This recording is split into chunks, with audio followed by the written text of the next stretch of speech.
ಮಗಂದು ಒಂದು ಇನ್ಸಿಡೆಂಟ್ ಆಗಿದೆ ಸರ್, ನಿಮ್ಗೆ ಗೊತ್ತಿರಬಹುದು. ಸಚಿವರೊಬ್ಬ ಮಗ ಮತ್ತು ಈಗಾಗಲೇ ಅದಕ್ಕೆ ಇನ್ವೆಸ್ಟಿಗೇಷನ್ಗೆ ಹೇಳಿದ್ದಾರೆ, ಇನ್ವೆಸ್ಟಿಗೇಷನ್ ಮಾಡ್ತಿದ್ದಾರೆ ಯಾರು ನಮ್ಮ ಕಮಿಷನರೇಟ್ ಇಂದ. ಅದಾಗೇನ್ ಮಾಹಿತಿ ಬರುತ್ತೆ ನೋಡಿ ಆಮೇಲೆ ಕ್ರಮ ತಗೊಳ್ತೀವಿ. ಸಾರ್ವಜನಿಕ ಸ್ಥಳದಲ್ಲಿ ಅದೆಲ್ಲ ಅದನ್ನೇನೆ ಈಗ ಇನ್ವೆಸ್ಟಿಗೇಟ್ ಮಾಡಿ ಅವರು ಯಾವಾಗ ಬಂದ್ರು, ಏನು ಯಾವ ರೀತಿ ಅವರೆಲ್ಲ ತರ ಮಾಡಿದ್ರು ಮತ್ತು ಆಮೇಲೆ ಯಾರ ಜೊತೆಯಲ್ಲಿದ್ರು ಎಲ್ಲಾನು ಈಗ ಇನ್ವೆಸ್ಟಿಗೇಟ್ ಮಾಡಿ ಕ್ರಮ ತಗೊಳ್ತಾರೆ. ಯಾರಾದ್ರೂ ಇರ್ಲಿ ಬಿಡಿ, ಯಾರಿದ್ರೇನಂತೆ.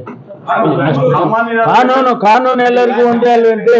ಇಂಥದೇ ಒಂದು ಇನ್ಸಿಡೆಂಟ್ ಆಗಿದೆ ಸರ್, ಸಾರ್ವಜನಿಕ ಸ್ಥಳದಲ್ಲಿ.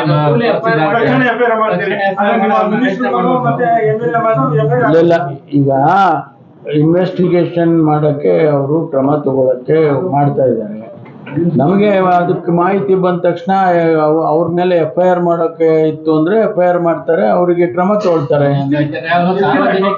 ಅಲ್ಲ